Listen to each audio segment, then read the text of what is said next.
Hey everybody, and welcome to another day of Techmas. Today is day 4, and we are focusing on what I call pretty up your online life. Before we get started, I want to tell you a recipe that I was promising to share with you, and I will post this in the comments at the end of the video. I'm sorry you can't see me, but Facebook at this point will not allow you to show your face and screen share, and so I'm prioritizing what you can see. But if you want to make Sequoia High School's famous cranberry tea, I'm actually going to just make a little sticky note right here and start typing what goes in it.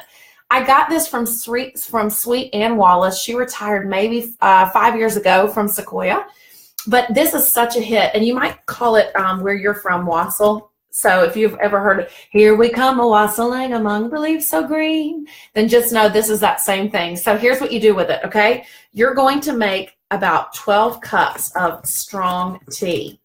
Okay, you're going to sweeten that with 3 cups of sugar. I know that sounds insane in the membrane, but it's going to taste really good. You're going to add a cup of lemon juice. You're going to add a cup of orange juice. You're going to add a whole bottle each of cranberry juice, and I don't mean cranberry, I just mean cranberry juice cocktail.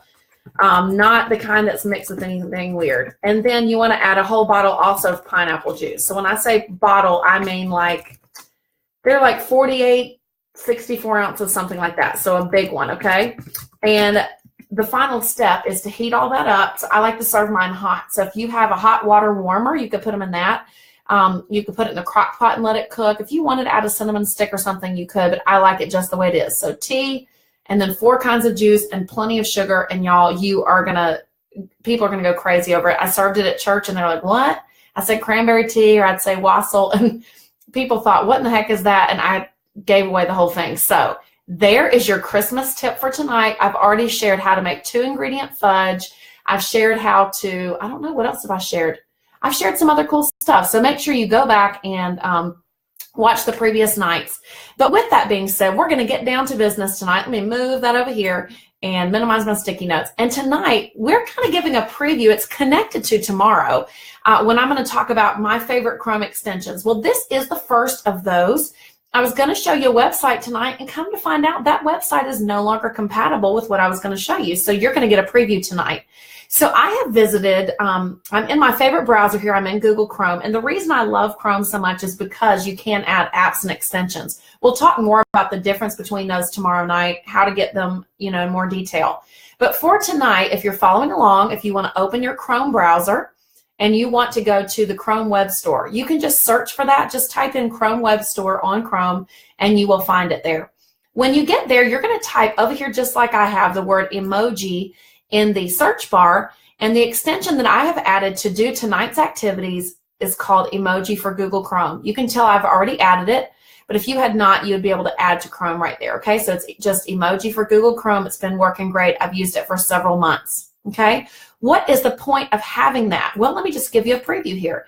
I'm going to go into my LMS that I use at school, although this same technique will work with whatever different cloud service you're using. So let's talk about why you might want to use emojis before, and then we're going to get into the down and dirty how to do it, okay? So I have several reasons, 4 to be exact, that you might want to use emojis to pretty up your online life. Number 1, they're just fun. If you're like me, my husband said one time he had lost his wife to Pinterest. I just like pretty colors. I like attractive things. So if nothing else, all these emojis on here make me happy, okay? So that's one reason, but we've got some more practical ones too. What about color coding? I'm going to show you in just a minute how you can color code in Google Drive, but you can also kind of hack and do that in other different areas of your online life. But in Google Drive, there is a color code feature, or you can do that with emojis. What else can you do with them? Well, let's say you have young readers, or you have English language learners, or you have students who aren't young readers, but they're reading below grade level, and they need visual cues. Then emojis can help draw their attention to that. And then if you're like me, you can see just in my Google Drive, which is just really personal stuff. I don't use Google Drive for school. I use my OneDrive for school. But just in my Google Drive or in my OneDrive, look how many files I have. Last time I checked, I had about 30,000 files in my OneDrive because I have taught 4 different grade levels, and now I'm in instructional technology. So I have so many files.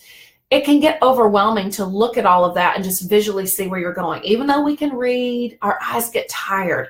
So think of emojis as a way also to quickly draw your attention visually. Now you can tell I haven't done a lot of emojis in my OneDrive yet, so we'll play with that a little bit tonight.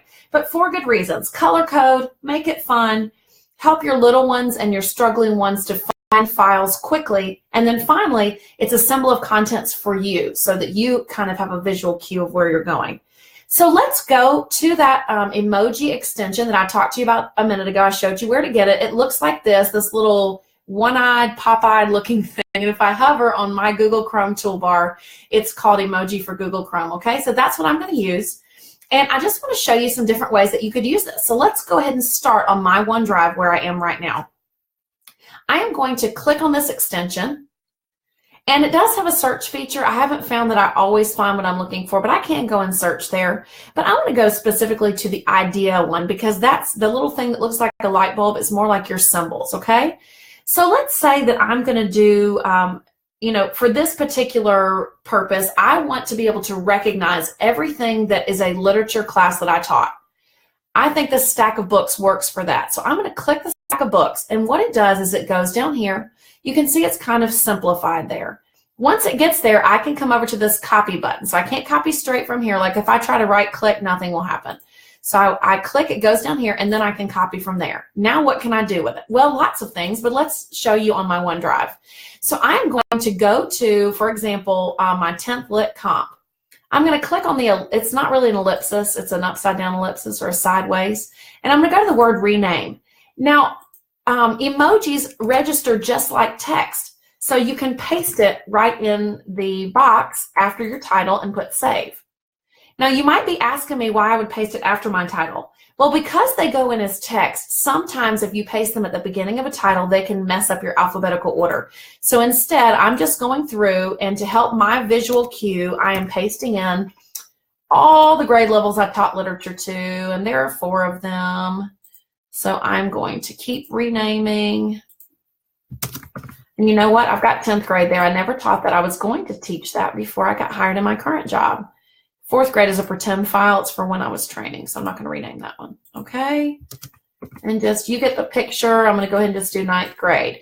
But now when I look in here and I'm trying to figure out exactly, where all my literature classes are, I just look, and now everything that has books is a visual cue for me. And this one pasted a little fancier, so I'll have to go back and mess with that later and see if it'll, let's see if I can rename that now because that's going to bug me. I don't know if you guys are like me, but sometimes things bug me.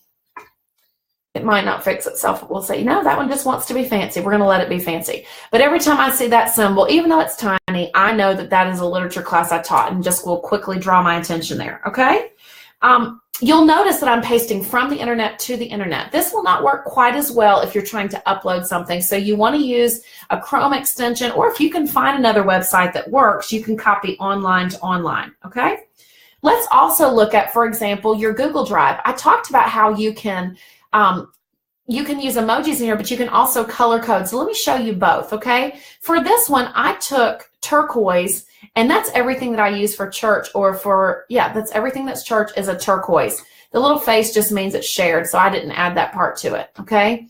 Anything that is a bright green, which may be hard for you to tell on the screen, are things that I use for school, okay? So here's all my mileage forms, or my Breakout EDU, or my Microsoft Tools breakout. So those kind of go together. So I never finished color coding. I just did a few things, but if I wanted to, then, for example, the Efficient Teacher is a school thing. So I'm going to right click on that folder. You can right click in Google Drive, okay? And when I get there, I've got this little option to change color, and I want it to match the other ones. I think that's the color I used. Yes, that was all my school stuff. Okay, maybe for family stuff, I can right click on there and I can change color. And I want to make maybe the family stuff purple. Sure. Okay. I may not stick with that, but it just differentiates for me quickly. This is a school file. This is a personal file. This is whatever. Emojis should work the same way. I said should because I didn't practice this tonight, so that's probably a risk I'm taking. But let's just say that I had an emoji. I'm going to go back to my little emoji for Google Chrome. I'm going to go back to my favorite, which is the symbols, and let's just say that I want this notebook to represent things that are school. So again, I'm left clicking. It's going to come right down here. I'm going to say copy. I'm going to go into one of my school files just to add an extra layer of knowing what it is. I'm going to right click. This time I'm going to say rename. And again, I like to paste mine at the end just to preserve my alphabetical order. I click OK, and now that's at the end of my title. Let me pick a shorter title so you can see that better. Let me see if I can do one for church. So I'm going to come up here. I'm going to try the search feature live with you. That's probably a dangerous thing as well. Oh, look, there's a church. Click it. I'm left clicking. I'm copying again with my left click. I'm going to come back down here to church. I'm going to right click. I'm going to rename. And I am going to add that right there. Okay. And I want to show you one more, which is my learning management system. Now, you might have different learning management system for school than what I do, but we use Canvas. You might have Schoology, you might have Edmodo. Again, anywhere that you can paste text should accept the same, same little process. So what I'm going to do, for example, these are my assignments. I wanted to show you this one to show you how I organized. This one was more for Student Q because I told you that was one of the reasons that you might use emojis. So for example, this is a module I created in Canvas about how to write a literary essay. I talked about it being organized, so I added a folder here, okay? For anticipation guide, which you might use at the beginning of any unit, I had some little glasses because I want to get them looking and interested in the topic. But then here's how I used emojis down here to group items together. You'll notice when I teach writing, especially the body paragraph, I teach it as CDC squared. Claim, data, commentary, conclusion. And I used to tell my students, because I'm nerdy, if your body paragraphs don't have CDC squared, they're sick. Get it? So I would group my claims all with the same symbol, okay? And then when I start to teach about data, I group those all with the same symbol. Now I've added some things since I organized, so I need to go back and re-symbolize. I've got commentary with the same symbol. I'm shedding light on why I use the data. That's why I use the flashlight. So I did try to use an emoji that would go with the topic, but I also used it again as a visual cue for my students. It's not only fun, but it lets them know, hey, you're not done learning about commentary until you've seen all the things that have a flashlight on them, if that makes sense.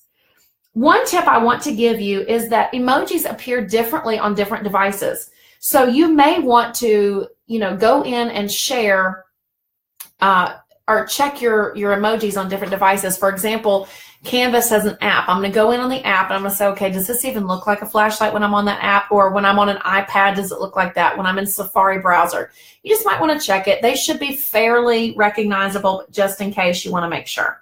Okay, I do want to give credit where credit's due, and I almost forgot this, so I'm going to look them up live. But Google Teacher Tribe, I believe, yes, is the name of the podcast that first inspired me to pretty up my Google Drive. But I'm really a OneDrive lover and I'm a Canvas lover. So I took their idea and ran with it. But if you want to check out a really cool podcast that might inspire you for whatever technology group you're in, you should check out the Google Teacher Tribe podcast. And guess what? We have a night coming soon. Let me look and make sure I'm telling you the right one. On day 6, which is Thursday the 21st, I'm going to be broadcasting live from a Christmas party, everybody. I'm going to share a cool idea for a stocking exchange, and I'm going to talk to you about my favorite podcast. So I hope this was quick, it was informative, and I hope that you'll come back tomorrow night when we talk about all my favorite Chrome add-ons. Take care.